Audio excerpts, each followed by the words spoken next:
So we're going to talk about your purpose today. So you can go ahead and have a seat.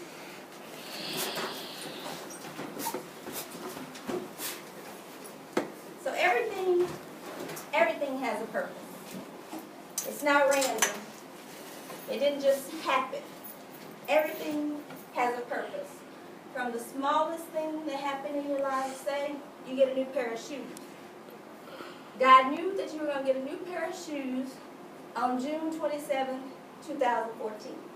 There's nothing in your life that has happened that God didn't already know about. So it's not an accident. There's no accidents. Every occurrence, there's no surprises. God is not surprised. Just because you might have woke up this morning and didn't know, oh, I was going to get a new pair of shoes, Mama bought me some shoes. God already knew you were going to get a new pair of shoes today. So it's not random. It's not an accident. Our lives aren't like that. It might be new to us, but it's not new to Christ. He already knew what was going to happen today before it even happened. He already knew that. It was predestined. In the beginning of time, when God spoke this earth into existence, He decided, I'm going to create Miss Queen. What year were you born? 1999. What month? October. So in 1999, Miss Queen is going to be created. This was at the beginning of the world. When He spoke the world into existence, He knew that I need to create Miss Queen. He knew that I needed to make her this beautiful brown color. I need to make her have a special nose the exact way that it's created and formulated. It's not an accident that you look the way you look. It's not an accident that your lips are the way they are, that your eyes are the way they are, that your ears are the way they are, that your fingers are the way. It's not an accident. God purposely made you this way for His purpose. And you know, He makes us, He molds us and makes us in His secret. And when I was up this morning, I was thinking about that, and I'm saying, in the secret place, He molds us in the secret place. So in the secret place, it's just you and Him. So everybody outside, even your mom and your dad, they didn't know what you were going to look like when you got here. They didn't know how you were going to be. Some of them don't even know if it's a girl or if it's a boy. But God knew in His secret place exactly what you were going to look like. He knew exactly how your arms, legs, feet, nose, eyes, ears, everything was going to look like before you got here. So sometimes, you know, you guys can look on TV and you see what Beyonce looking like and what Sierra looking like and be like, ooh, she cute, I want to look like that. But God made you specifically the way He made you for His purpose. And that's who you're supposed to be. That's who you make a better person. Not being like whoever you see on TV or whoever you see on the magazines, because who all knows that those magazines are airbrushed anyway? Do y'all know what airbrushing is? So if they have a blemish on their face, they can just, you know, rub that out. So make it look like they look perfect, but really you see them in person, you're like, ooh, that's what y'all look like for real? So God knew that's exactly the way that you're supposed to be. And then one thing about our lives is God knows the beginning, He knows our middle, and He knows the end. So when He created you, He not only created you in this body, in this form, but He also created your steps, your road. I call it the yellow brick road of life. Your yellow brick road of life. He already created that, knowing what you're going to do on this day. Say you have a decision to make. He already knew that you were going to have to choose to do the good thing or the bad thing, to tell that little bitty lie and not to tell that little bitty lie. He knew. He knew when He created you. So nothing in this life is accident. Nothing is random. It's not something that God doesn't already know. You might be surprised too, but God already knows. And when He, even like those hard things, those trials, maybe for y'all have a test. Y'all already know I got a test on Friday. Did you study? Do y'all study? So I had a test on Friday. You got a test on Friday. I'm going to wait till Thursday night to study. You wait till Thursday night and study, and then they get that grade back and like, oh, I should have probably studied on Monday. God already knew that test you was going to get that D on. because you waited to the last minute to study. But he knows these things. And with every trial, with everything that we experience, any criticism, peer pressure, tragedies, things like that, because in life now there's a lot of other things that you guys experienced that weren't as common when I was younger, like Facebook, Twitter, Instagram, where you can have the world look at your pictures and comment on your pictures, and you be like, I don't even know you. You know, how did you see my page? But y'all also need to know everything you put out there on any of those social media networks, anybody can get to it. So if you put out there your little cute pic and you on the beach, you got your bikini on, you know, little kitty, and some man randomly that you don't know tweet you back, and you like, I don't know you. How did you get my picture? Anything you put out on social media, anybody can get to it. But what we need to understand is that life is a gift. God entrusted you with your life. When he decided to breathe that air of life into your lungs, when he molded you and made you in your mommy's womb, he entrusted you with some things. Some things. These things are your purpose. And when you think about purpose, many people are like, you know, that's a big, big word. But the Bible is outlining what our purpose already is. The purpose doesn't mean your job.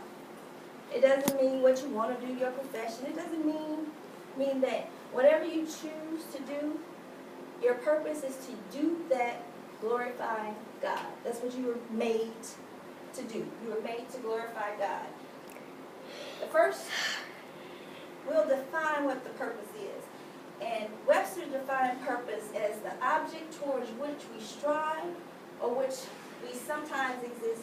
It's an aim or a goal. So when God created you, you already had a goal. Can you imagine a little baby, bitty? My sister just had a little baby a couple of days ago, and that little baby already has a purpose. He already has a goal. And you're like, well, what's the baby's goal at this point? Sleep, eat, poop, sleep, eat, poop, all that's the purpose at this point, right now.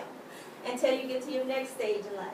And then you get to your next stage, and your purpose grows to, again, glorifying God. Because when God made a baby at an infant age, that's what their purpose is. That's what they're supposed to do. If they're not doing those things, they're outside of what they're supposed to do. And that's when we come into the world, we're in our natural state. So we only know what God put in us to do. Those are the only things we know. And it means that your roadmap, like I said, is already created. And that song said we're natural beings living, we're spiritual beings living in a natural world. And the Bible tells us, Romans 12:2, do not be conformed to the present world, but be ye transformed by the renewing of your mind, that ye may prove that what is good, that is good and acceptable and perfect to God's will. So we're supposed to be transformed. Transformed, that means our minds, our thought, our desires are supposed to be in line with Christ's mind, thoughts, and desires. What God intends us to do. What God has in mind. What God's plan is. What's God's direction for your life. So when you're going through life, when you get them decisions, and they have those bracelets, what would Jesus do? Those what would Jesus do bracelets isn't something that somebody just thought up. It's in the Bible. Because our minds as Christians are supposed to be aligned with whatever God's mind is. Whatever his direction is, you know, for our lives, that's what we're supposed to do. So when we make decisions, should I hang out with this girl, and I know she gonna be at the liquor store, got some drinks, and I'm only 16, 17 years old. Should I be doing that? That what would Jesus do, blank bracelet? That's already in the Bible, because he tells us we're supposed to be of like mind and making choices according to his will. And when God puts us into situations, he always gives us an out. There's always an out. When you think about the story when he asked one of his disciples, called to go and sacrifice his son. When he got up to get ready to sacrifice his son because he's doing what God told him to do, what was in the bush? Y'all know that story? A ram. There's always a way out. He always provides another alternative. So when you're on the direction, doing what he called you to do, if you get into a situation that's not of Christ, There's always another alternative. So know He provides that way out for you. And I call my ministry is Pretty Girls for Christ. And a lot of people have a problem with Pretty Girls for Christ. They're like, why? Why are you saying pretty? You know, that's, Christ don't say nothing about pretty. And if you read your word, you know that the word tells you that you're wonderfully and made. The word tells you that beauty is an asset, is a blessing. So the way that you look, all of you, beautiful, that's a blessing. God specifically chose to give her those beautiful hazel eyes that she has over there. Like what's your name? Gabrielle. Gabrielle needs these beautiful hazel eyes. Beautiful. What's your name right here? Tavon. Tavon needs this beautiful smile. She has to have that. That's her, and all of that can be used to glorify Christ. So when you walk in that room, that smile, it essence off of you that she's pretty, but it's something different because you're a peculiar person when you live in Christ's will. Something different about her. She's cute, but I don't think I can talk to her like I can talk to girlfriend that's over here. I might need to step up my game a little bit because there's something different about you. And that you exude, it essence off of you when God is in you. It comes off of you. As princesses of the royal court, look to your neighbor and say, did you know that you was a princess? Who knew they was princesses? Who knew? Girl, I know I'm a princess. I walk like a princess. Y'all seen Princess Di? Y'all seen Princess Kate? When you see Princess Kate, how she does it? You know, she knows she's a princess. But you are a princess of the King, the Most High King. You are a princess of the King that made all this. She might be a princess of London and Europe, you know, over there. She got a little money, little stuff. But you own it all. And you should carry yourself as, I'm God's princess. You're a multi-billion trillionaire because you own all of this. As a descendant of Christ, that means everything here is yours. It's yours for the taking. It's your decision to say what I'm going to do, what I'm going to accomplish, and to give God the glory with every step that you make and every step that you do in life. That's your decision. And God created us as His royal court, as His princes. We're put here to glorify Him in everything we do. We're put here to worship Him. We're put here to praise Him. We're put here to acclaim His greatness and then accomplish His will. And once you're adopted into God's family, everybody in here been baptized, saved, everybody here baptized, saved. Once you're adopted, you get a special thing, your DNA change. And I call it divine nature of anointment. That's what your DNA changes to. Not all those little, spiraling things that look like staircases. You have a divine nature of anointment. It immediately changes who you are. When you go in that water and you come up, even before that, because God already knew that you were going to accept Him. Remember, He said nothing happens on accident, right? So even before that, you were already predestined. You already knew that you was going to have something special to do.